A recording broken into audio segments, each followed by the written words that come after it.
beautiful soul family of Mystic Crab. This is Sudipta the Mystic Crab, and as promised, I wanted to share with you the difference between Soulmate and Twin Flames. Why? Because I'm going to start doing readings for Twin Flames. I have been getting the request, but I was just waiting to reach out to the collective and let you guys know the difference, because a lot of us are not aware of these kind of connections. So I wanted to do a video where I would explain you what they are, so that when I do the readings, it's gonna make more sense to you. Alright, now with any further delay, let's get into it. Okay, so basically what are soulmates or twin flames? They are basically divine connections. They are divine counterparts to us, but there is a difference, and I'm gonna get into it in a moment here. So I have something that I created for you guys. Okay. So as we know, and I have been talking about this even before, that we have all come from the same source, one source. So if we look at this as the source, so there's just one source which splits itself, like how the egg splits, fertilized egg splits itself into multiple cells. That's how the source split itself into the higher oversoul. Okay, so there are multiple oversouls. And then those oversouls, they further split themselves into the higher self. Higher self is what is our higher self, who we are at the core. What is that soul level blueprint that our soul that carries? Okay, that is what is the higher soul. That's the essence of who you are, your own spirit, right? So once we understand what oversoul is, now this oversoul further breaks down and it can incarnate as us. Okay, so this is us, and we all consist of a masculine and a feminine aspect within us. Some oversouls may also not incarnate as human beings in lifetimes, and that's all right. They just stay there. That doesn't mean it doesn't exist. They just do not incarnate as human beings, but they are still there as the energy around us. Okay, so the ones which have incarnated, that is like you and me, we are human beings, and we all contain the masculine and the feminine aspect within us. Think about the chromosomes XY and XX, right? So we contain the masculine and the feminine aspect within us.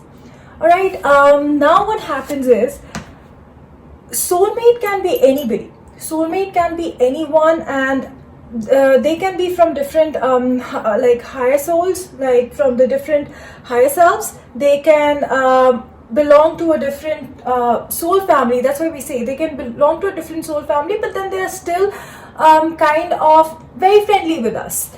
And we have had soul contracts before we come into this human incarnation with them. So say in a previous lifetime, and this is something we all are aware of, especially in Hindu mythology. We have been told about how Sri Krishna and Balram, the relationship which they had in the previous lifetime, that was Sri Ram and Lakshman. Lakshman was the younger brother, but then he had asked Sri Ram that next incarnation I want to be your elder brother. So when they incarnated as Krishna and Balram, Balram was the elder brother. So that's the kind of relationship. You can change it once you have gone to the other side. You've crossed over, you've gone to the other side, and before you're coming back in another reincarnated form, you can play around with those roles, because these are the roles we have created as human beings, right?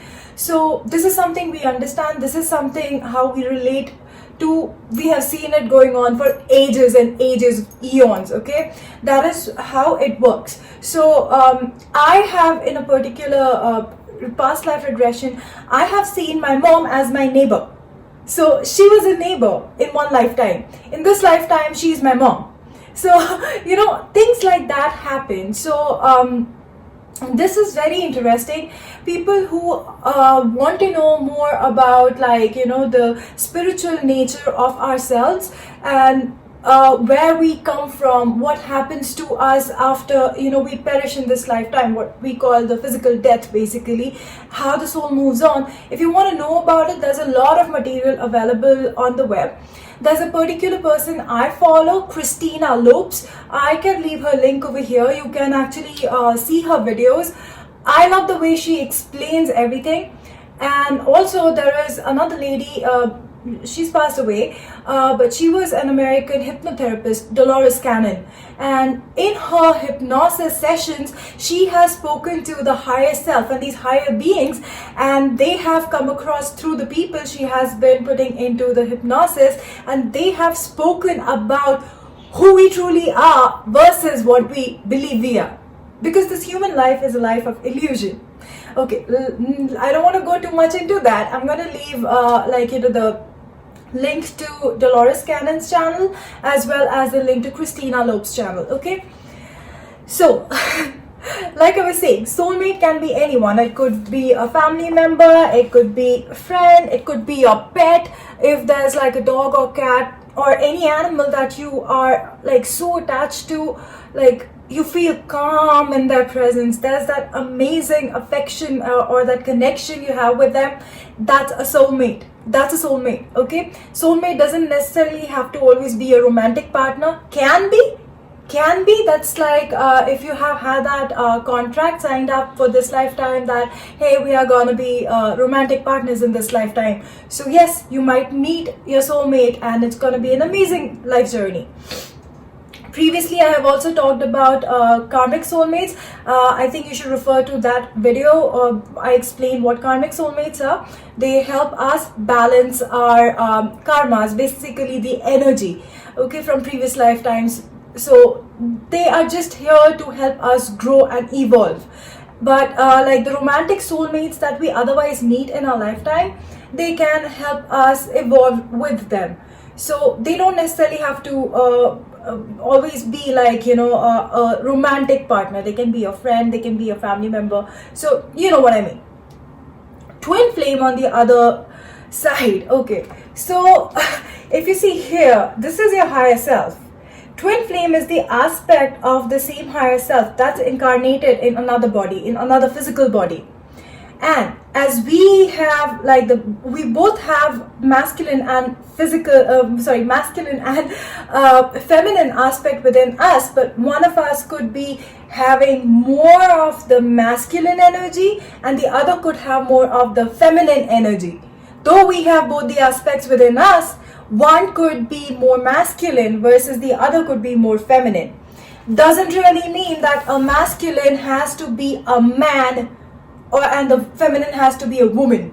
There can be a masculine who is in a feminine's body, in a woman's body, and there could be a feminine in a man's body. So it doesn't really mean it is always a heterosexual relation or anything to do with the genders. So these are energies, has nothing to do with gender. So I'm putting that disclaimer over here, there's nothing to do with gender. Okay, so what happens is you meet your twin flame at a point in life where you need to awaken to your reality. And what happens is their presence in beginning, it's going to be very calming. But then once that connection starts getting stronger, one of them is going to run. Because you have to grow up to become who you really are, because you're connected at the soul level. You're the same higher soul. You have to embrace your soul's essence. You have to become this person. Once you become your higher self, once you tune into your real aspect, and that person also tunes in and becomes their real person, as in the real soul level, what they are, when they have reached that level, that's when you are in alignment with your higher self, and then physically you are in alignment to come together. Until then, the runner and the chaser dynamic keeps on going on. So it's like one of you is going to pull away, the other one is going to try to chase them. Think about it like a rubber band. So if you pull it, the other end is going to just keep on stretching. But after a while, once this thing starts running, it's going to boom, it's going to come and hit you. It's going to come and hit you. It's not going to be very organic. It's going to blast. It's gonna either tear or it's gonna just come and hit you if you try to do just pull it when it is resisting to follow you. So that's that runner and chaser dynamic. But that honestly is a dynamic that's going to help you grow as a person, because it's going to start showing you your shadow aspects which you have been running from your entire life, things which you may have done in your life just to fit in, which is pretty much unlike your real self.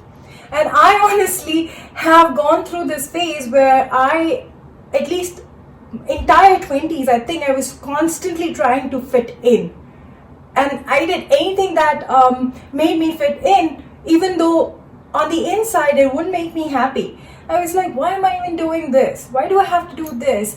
Why can't I just be myself and just be accepted? But that's the problem, to be accepted by people, and we tend to follow that herd mentality and we start becoming someone we are not.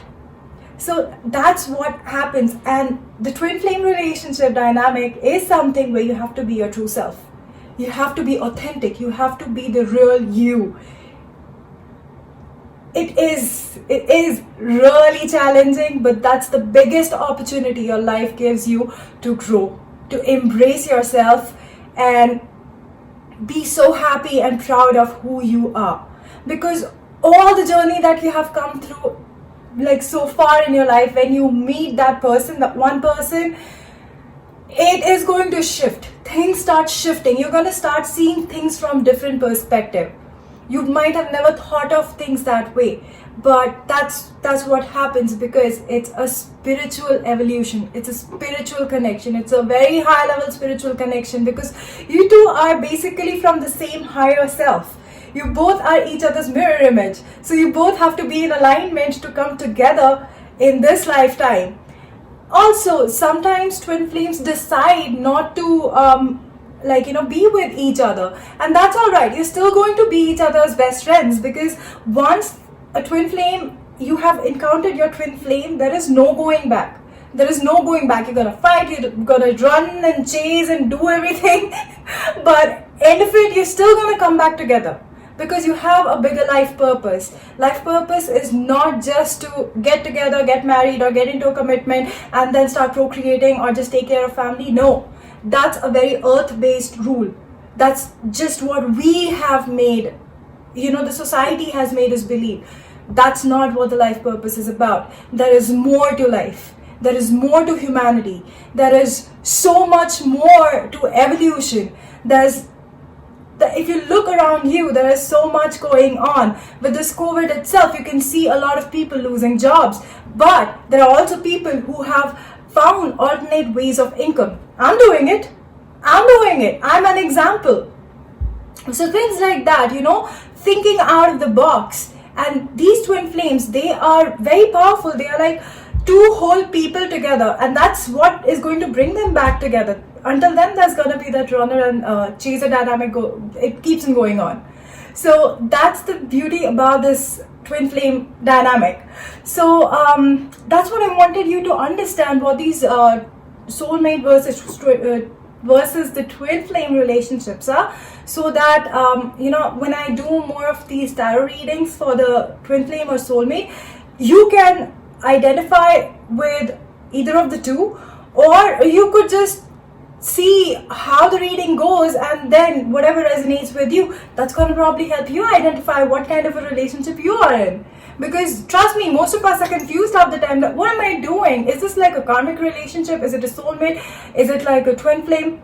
Twin flames are never going to be toxic. They'll never be toxic. They're not going to be abusive. They're not going to be narcissists. They're not going to hurt you.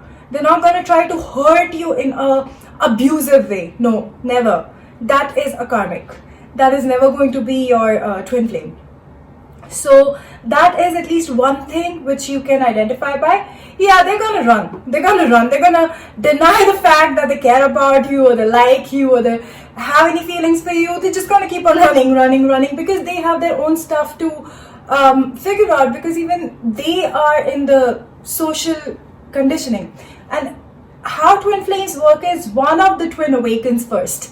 And that person, whoever awakens first, is generally the feminine. And once the feminine awakens, she generally becomes the chaser while the other one is running and has no idea what's going on. Because it's a very deep and intense connection, because it's not just a physical connection, it's a spiritual connection. You can deny a physical connection, but you can never deny a spiritual connection, because something will always bring you back. Something is always going to bring you back, and you can not want to hurt that person, because this relation, it teaches you unconditional love. Even if the person denies or hides stuff from you, doesn't tell you everything, you still know. You will know. Intuitively, you will know, because you're not going to come together or even meet the first time until you are aligned. Maybe you both are in very low vibrational state, but still aligned in that low vibrational state. That's when the first meeting is going to happen, which is going to bring you together, and it is going to start creating that bond, and then one of them takes off and the other one's life just goes upside down. So things like that happen, and it's becoming even more common of late. In the past, like, the 20 to 30 years, more twin flames are coming. They are reincarnating because they are here to help the earth's vibration go up and ascend, so that things that have been going on, there's so much pain, there's so much of these kind of negative belief systems that we have created on this planet, which is not just affecting us as human beings, it is also affecting the environment. It's affecting the other animals and other plants that we co-inhabit this earth with. So that is why more twin flames are coming in, and they have to break down their own social boundaries, their own social conditioning, because it's a journey where you have to first stand up for yourself. Because if you don't stand up for yourself, you can never stand up for another. And if you cannot stand up for another, how are you going to go help out and serve a life purpose that you have already signed a contract for before you have taken this life form? So this is what I'm going to share with you now. In the upcoming videos with my readings, I may share more insights. So if you are interested in something like this, stay tuned, share your opinion, share your comments. I'm here. I want to hear from you guys. If you like my content, please like, share, subscribe. Leave me some good comments, ask me questions. I want to help you guys. This is my life purpose. This is a mission I have taken on. I left my corporate career, I left a high paying job because it was not giving me that peace which I get from interacting with people, getting to know what they're going through and helping them and guiding them to get unstuck. So that is what my life purpose is. So reach out to me, guys, and I'll be very happy to help you. I'm sending you so much love and light. Namaste. Bye.